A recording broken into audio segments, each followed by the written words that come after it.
माह रमजान की बरकतों से भरी एक शाम थी। हर तरफ खुशगवार माहौल था। लोग मस्जिद की तरफ जा रहे थे। बाजारों में रौनक थी और घरों में अफ्तार की तैयारियां जारी थी।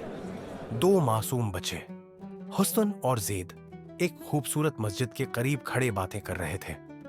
दोनों ने सफेद करता शलवार पहनी हुई थी और सर पर भूरे रंग के उमामे थे। सूरज गुरूब होने को था और हर तरफ एक रूहानी सुकून महसूस हो रहा था। हुसन ने ज़ीद से कहा, रमजान वाकई कितनी बरकतों वाला महीना है। हमें चाहिए कि हम उसकी बरकतों को हासिल करें। इस महीने में ज्यादा से ज्यादा नेकियां करें।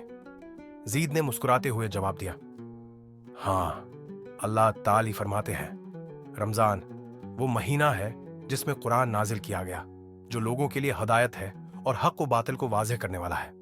अल बकरा 186।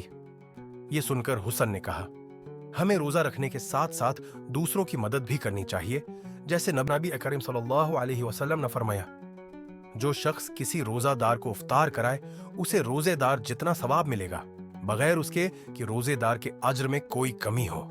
तिरमिज़ी। इसी दौरान अजान की आवाज गूंजी। दोनों बच्चों के चेहरे खुशी से जगमगा उठे।